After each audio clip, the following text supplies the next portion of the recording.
Set na yan.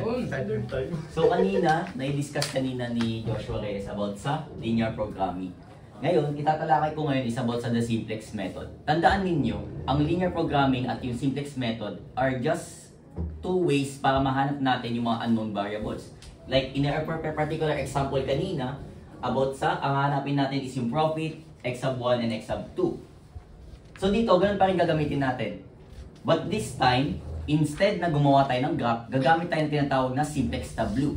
For more details about sa simplex tableau, syempre, mamaya ko i-discuss yan. Sa ngayon, pakita ko muna sa inyo yung step number 1 kung paano yung simplex method. So dito, syempre, same question pa rin guys ha. So ilagay lang natin yung value ng mga constraints. Wherein, meron tayong 4, eto guys, ito kanina. So meron tayong 4, x sub 1 plus 2, x sub 2. Ano ba to? Less than or greater than? Less than, no? Less than or equal to 80. And last, 2, x sub 1 plus 5, x sub 2 less than or greater than 180. And lastly, ilagay din natin yung objectives. Yan. 3x1 sa x sub 1 plus 4x sub 2. Ano? 3x sub 1 Plus 4x sub 2. plus 4x sub 2 equals p. So, ito yung mga given natin. So, sa first step ng simplex method, nandiyan naman guys yung mga picture. So, pwede nyo basahin yun. Dito, i-emphasize ko lang kung ano yung ang mga sinasabi doon. So, dito, mayroon tayong tinatawag na slack variables. Ano ba yung mga slack variables? Ang mga slack variables guys, ito yung parang overhead or not overhead, pero yung mga hadlang dun sa production. So, kaya nga tayo mag-maximization kasi tatanggalin natin yung mga idle or yung mga tamad dun sa production. Tama ba? Tama. So, again, maximization problem to. So, ayan. Wala lang, gusto ko sabihin maximization. Kasi merong kasing ibang way or mayroong pang tinatawag na dual method pagdating sa minimization. So dito, i-introduce natin yung slack variables. Yung mga slack variables is nasa constraints lang. So, just like this, i-copy mo lang tong 4x plus 1 Parito na equal plus 2x sub 2 and then, idadagdag na natin si slack variable at tatawagin natin tong s sub 1 kasi nasa first constraint tayo. Then, equal to 80. Next, dito naman sa pangalawa, 2x sub 1 plus 5x sub 2 and then another slack variable, but this time tawagin natin s sub 2 kasi nasa pangalawang constraint siya. Is equivalent to 180. And sa objective guys, in the objective, ang gagawin natin dito is ililipat lang natin tong x sub 1 at yung x sub 2 na variables katabi ni p. So something like this. So meron tayong negative 3x sub 1, negative 4x sub 2 plus p is equivalent to 0. Kung nalilito kung paano nagawa yun, gamitan nyo lang siya ng manipulation of equation. Lipat nyo lang to sa kabila kasi since sum or difference yan, itong positive magiging negative, positive din to magiging negative, kaya negative 3x sub 1 minus 4x sub 2 plus p kasi may natirang p, equivalent to 0. Yes. So, Any questions? laging positive So yung far? P. Tama ba? Laging positive yung P. Yes, laging positive po. Hindi pwedeng maging negative yung P. Di pwede maging negative yung P kasi profit yan. Isang indukit ka. So after that, ayun yung first step. Kung saan sinasabi doon, introduce lang natin si slack variables. And second step, dito na papasok yung sinabi ko kanina earlier about sa simplex tableau. So gagawa tayo ngayon ng simplex tableau. From the word itself, tableau or table, tama ba? Yes. So, ibig sabihin, gagawa tayong table. Ano yung nilalaman ng table? Ang nilalaman ng table, syempre, kung ano yung mga variables na makikita natin dun sa ginawa natin sa step number 1. So, dito, meron tayong x sub 1, x sub 2, slack variable number 1, at slack variable number 2. Meron din tayong p, and then, itong mga constant nasa dulo. So, tawagin natin siyang b. Or letter C, kung ano gusto nyo letter. X sub. So dito, meron tayong column ng x sub 1, column ng x sub 2, slack variable number 1, s sub 2, at p, and lastly, laging nasa dulo si constant. Yan. And then, i-identify natin siya kung ano yung mga coefficients ng bawat variable sa bawat linear of system equation natin. Para hindi tayo malito, lalagyan natin siya ng pangalan. Since matrix siya, tawagin natin itong row sub 1, row sub 2, at ito yung row sub 3 or row number 3. Galing ng 3 ko. Yan. So dito, lagay ka rin ng R1, R2, R3. So nakatalakay tayo sa row Again, row. Huwag kayo malilito. Bali, horizontal siya. So horizontal natin siya gagawin. So dito, sa X sub 1, I'm sorry, rather sa row sub 1 pala, makikita natin na meron tayong value na X sub 1 which is si 4, yung coefficient niya. So lalagay natin yung 4. While sa X sub 2, ilan? 2. Sa S sub 1, meron tayong 1. Pero, makikita natin sa row number 1, walang S sub 2. So, ibig sabihin, ang coefficient niya is 0. Same as profit, wala namang profit dyan sa first constraint. And lastly, yung constant, which is yung 80. So, sa row number 2 naman tayo, ganun pa rin. Same thing, hanapin mo yung mga coefficient. So, meron tayong 2, 5, 0, walang S sub 1, 1, 0, and 1, 80. Yeah. And lastly, meron tayong negative 3, meron tayong negative 4 na X sub 2, dito sa column, and then meron tayong, wala tayong slack variable, so 0 itong dalawa, and yung P natin is 1, and yung constant natin sa dulo is 0. Tapos, paghiwalayin natin, or di naman natin siya paghiwalayin, pero maglagay lang kayo ng guideline na ito yung row 1, row number 2 is yung mga constraints, while yung nasa baba ay yung objective. So ngayon, ano yung next na step? Ang next na step guys, kasi kaya nga tayo gumawa ng SimplexW, kasi ang point nito, dapat yung mga values doon sa objective row natin ay walang negative values. Once na may negative values yan, kailangan natin siyang eliminate using the Gaussian-Jordan elimination. Kung hindi nyo pa alam about sa Gaussian-Jordan elimination, make sure na panoorin nyo muna yung previous video regarding doon before kayo mag-proceed dito sa next step. So dito, makikita natin na meron tayong dalawang negative values. Meron tayong negative 3 at negative 4 sa objective. Ano yung unahin natin? Siyempre, kung ano yung pinakamataas na negative value.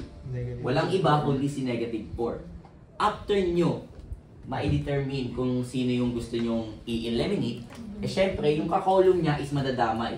So, maglagay tayo ng guideline dyan. So, ibig sabihin, kailangan maging mawala tong negative 4, tapos, the rest will follows. Yan. So, to do this, kailangan nyo munang i-divide. Dagdag step yan, nandyan naman yan sa module sa picture. I-divide mo yung constant dun sa row niya, dun sa napili nating ka-column niya. Nagets ba? Or nakalito? Pivot column. Yes. So dito, di na ang kasya. So sa baba na lang. Sa first row, kunin mo yung constant which is yung 80.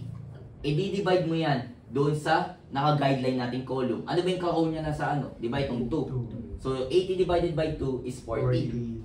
Next, itong row number 2 naman, is meron tayong 180, yung constant. I-divide natin yan sa 5. Kasi ito yung nasa guideline eh. So, that would be 36. Ngayon, bakit nga ba natin ito hinahanap? Hinahanap natin ito kasi meron pa tayong tinatawag na pivot element.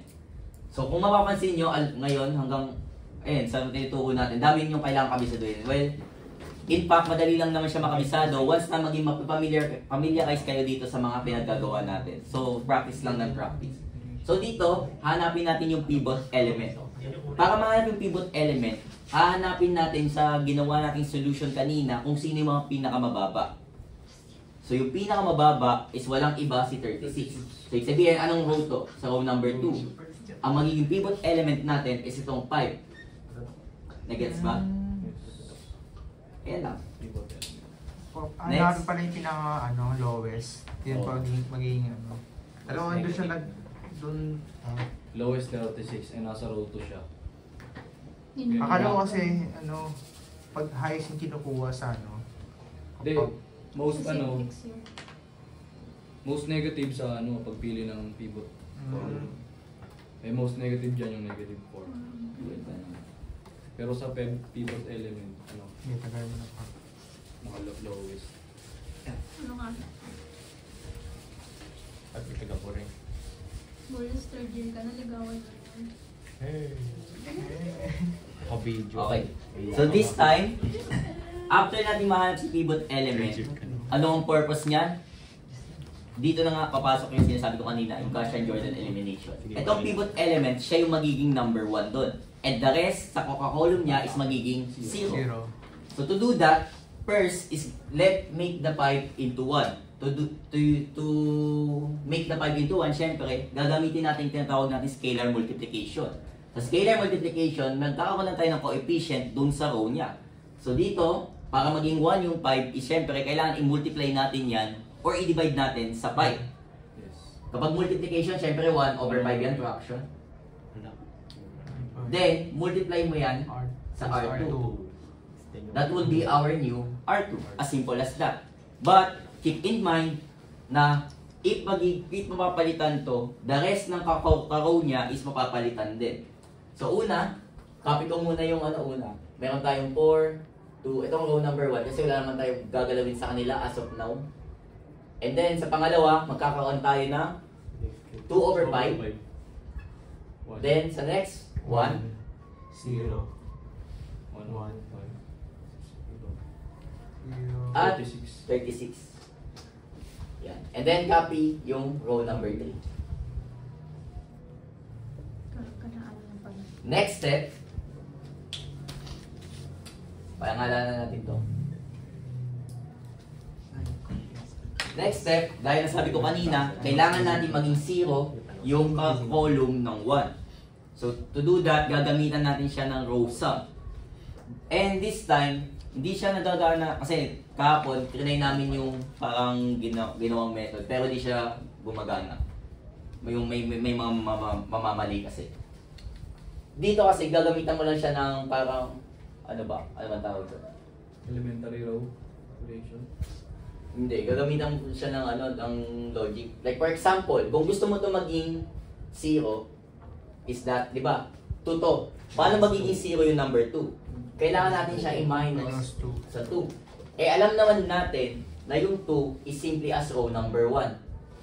Gets? Yes.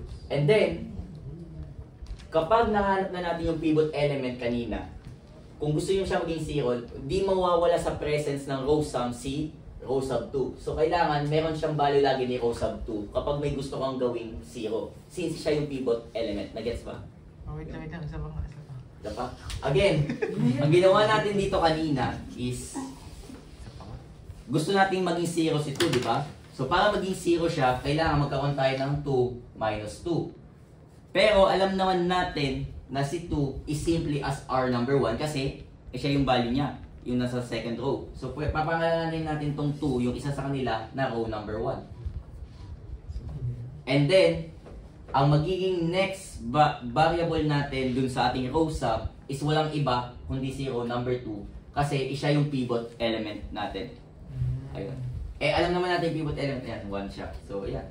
Kung mapapansin nyo, R1 minus 2, pag dito tayo sa second column, R1, which is yung 2, minus 2R2, which is yung 1. So, 2 minus 2, magiging 0 na siya. 0. Pero, before we do that, again, keep in mind ulit, lahat ng ka-row niya is mapapalitan. So, we will use the substitution dito. So, 4 minus, sulat ka na. Yan. 4 minus 2, I mean R2 natin sa una. 2 over 5. So, that would be 4 minus Ganito. 2 Saan ba nakuha yun? over 5. so 16 over 5. Ha? Sir. So, ibig sabihin, 16 una over natin 5. dito is 16 over 5. 10. So, para hindi kayo malito, kaya ko siya din nilagyan Para siya kanina. na Sir Valerio. Kasi tinapalitan natin, di ba? So, maglalagay lang ako ng x sub 1 dyan. So, para alam natin kung ano yung next. Yung next natin is itong 2. So, 0. Yan. Ito yung x sub 2. So, meron tayong 0. Next, R1, which is 1 minus 2, R2 is simply as 1 pa rin. Tama ba? So, ito yung s sub 1. Parang mas Next. mahirap pa to. Yan. Gusto ko yung graph. 0 minus 2. Ano to? Paano to? So, meron tayong R1 na 0 minus 2. Ano yung R2? 1 over 5. So, meron tayong negative 2/5. Negative 2/5. Wow. Negative. Then 0. So, Yung mga narinig ko kanina, wow, gano'n, si Borlas po yun. Uy, walang sasabi. Wait lang. Next. Nakakuha yung Ano yun? 1/5. Ay! Andun, sa row 2. Kada ano niya. Oo. Lahat. Isa-isayin natin. Dami-dami. So, yan lang. Isip ko. Wait lang. Next. Direkta agad Wait siya. lang. Di ba sa x1, so magiging ano niyan, 4 minus 2, tapos times 2/5. Tama ba? Para makuha yung x1. Yung 6 number. So, yung magiging reference niya sa baba niya, yung R2, pinaka-R2 niya. Tama ba? Yung pang Di ba kada ano? Papalit ka ng column. Oo, papalit di ba ka ng kada, value. yes, 4, tapos dito yung, dito lagi kukunin. Yung sa baba. Dalawa. Oo. Yung kaninang values natin sa kanila. Paano sa Flash and Jordan elimination? So, dito last. 8. Ah? 8? 8. Extend. 8 lang. So, tapos na tayo sa row number 1. 10-24 na. Extend. Magsan yan. So ito, i-skip lang natin to yung part na to kasi ganun pa rin yung gagawin nyo. Hanapin nyo lang yung value, kasama yung pivot element ha. O so, gawin natin. So dito, kung gusto natin gawin 0 is negative 4, tama ba? So ibig sabihin, magkakaroon dapat tayo ng negative 4 plus 4 para makaproduce tayo ng 0. So yung negative 4, alam naman natin na siya yung row number 3. So palitan natin siya row number 3. And dahil sabi ko kanina, hindi pwedeng mawala si pivot element o yung pivot row natin, kundi ito. So, kailangan may R2 tayo dito. Yan. Yes. So, kapag ginawa natin yan, dapat magiging 0 to sa negative 4. Pero, before that, isa-isay natin siya. Ha? Okay. Hindi siya ano, Freud na ano. Di ba? Negative 4 R3 plus R2. Hindi ba siya magiging ganun? Negative 4. Parang ano, di ba Para R3? mapansin. So magiging negative 4 times 4. Ano ba? Eh. Hindi So, mo kaya times nga, four. ang sinabi ko kanina earlier, may mga steps talaga, or may mga Logic. tawag dito. Ginawa na kasi namin yung parang gano'n, yung what if pwede namang negative 4 nandito, what if pwede namang gano'n. Ang pinakatamang way lang talaga is yung ganito. Gagamitin Kasi, yung element. Tama kasi. ang logic behind this, sinabi rin sa akin to ni Renz nung kahapon, kailangan yung mga coefficient is laging nandito sa pivot element. So bawal siya, ay pwede naman dito magiging negative 1/4 tapos ano, ganyan. Tama. So kailangan yung coefficient niya is laging nandoon sa pivot row or yung pivot element. Next, Negative 7/5. ito, negative 7, Over 5. next. So number 0 na to, di ba? Negative 1. 0. No, 0. Slack variable number 1. 0. 0. Next. 0. Hindi. 1 wait lang, 0 plus 4 times, ano yun, 1/5. 4/5. Next. 0. Next 1 plus 4 times 0. 1. 1. Last. Wait lang. Yung last naman, 3, 0 0 plus plus 36. 144. 144. Ngayon, tapos na tayo sa Second time. tapos na natin gawin ito, yung x sub 2. So makikita natin, babalik na naman tayo ulit dun sa rule ng simplex tableau na kailangan yung objective row natin is walang negative values. May nakikita pa ba yung negative values? Meron. So meron. Ito, negative 7/5. So fraction na siya. Ayan. Huwag kayo ma-overrule pag nakita ng fraction kasi ayun na, huwag ka na mag-overrule. Baka maiba yung isip niya. Ayun. So dito, ibig sabihin, again, guideline natin to. I-guide natin tong, lagyan natin yung linya, yung sa column niya. Now, gawin ulit natin yung paghanap ng pivot element. And to determine that, is syempre, i-divide mo yung constant values doon sa kakolumn ng ginaguideline natin. So una, meron tayong 8 divided by 16/5. So that would be 5/2. 40/6 or 5/2. Yes. 5/2. Last, so 36 divided by 2/5. 90. 90. Yeah. So ano yung pinakambabang value? 5/2. Si 5/2. Anyway, dagdag ko lang. May mga instances kasi guys na baka mamaya both fraction yung lumabas. So kung hindi nyo ma-determine kung sino yung pinakamababa doon, syempre, i-decimal nyo na lang siya doon sa scientific calculator nyo. Wait. Yan lang. Wait lang pa. So ngayon, na-determine natin sino yung pinakamababa. Ang magiging pivot element natin, walang iba kundi si 16/5 or yung row number 1 dito. So ito yung pivot element. And ngayon, you know the drill na gagamitan. Kailangan maging 1 tong pivot element and the rest sa column niya is maging 0. So una, gagamitan natin siya ng scalar multiplication. So, para mahanap natin yung value niyan, syempre, i-reciprocal nyo lang yung yes. So magiging 5/16. R1 is the new R1. Bakit ano? So guys, di na ako maglalagay dito ng panibago ah. Kaya i-copy nyo na lang to dun sa papel ninyo. And then, ito na ako magbubuka. Di ba yung kukuling dyan is yung mababa? Oh. 5/2 yung isa 90. 5/2. Tapos dito sa una, yung sa x sub 2, yung 180 divided by 5 is 36, di ba? Oh. So, sa 80 divided by 4, 20. So, dapat 20 yung kukunin, hindi yung ano. Tama ba? Hindi, Hindi, nabago na kasi ito kanina eh. Nabago na siya. Nagbago na. Tama ba? Kasi, dito kasi sabi mo kasi kanina. Pinakamababa. Pinakamababa. So, 180 divided by 36. So, 36. Hindi, wala na to. Ito yung pinakauna kasi natin. Oh. 180 divided by 5. Hindi.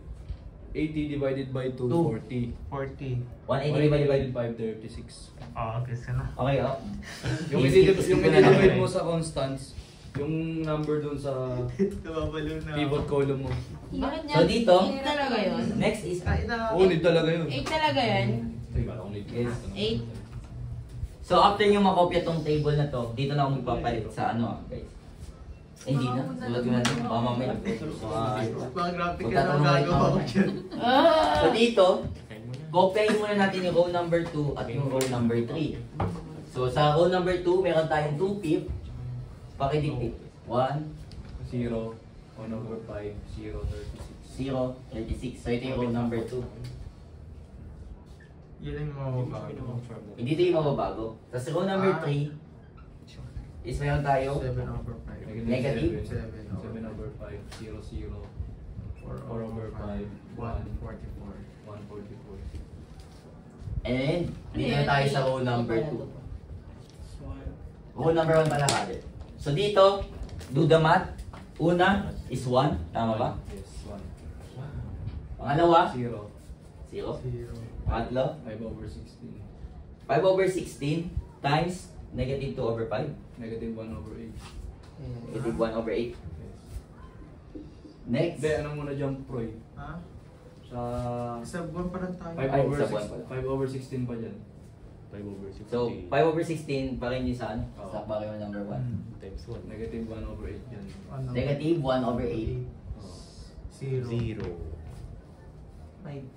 4/6. 5/2. 5/8.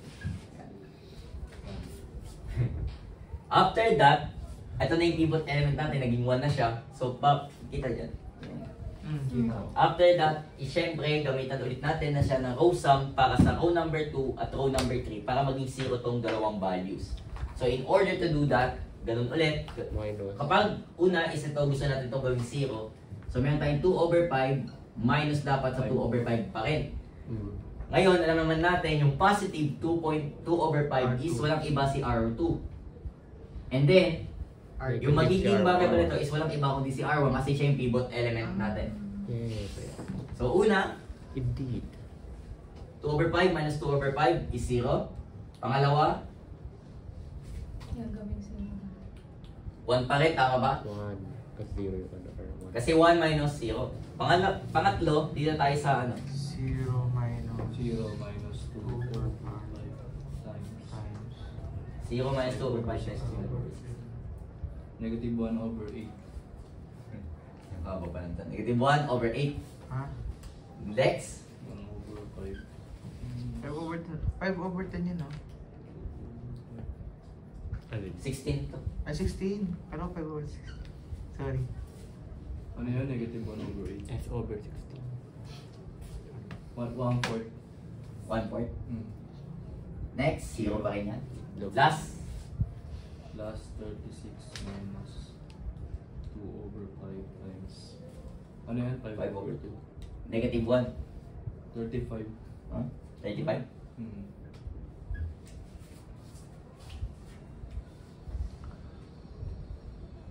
Yan, okay na.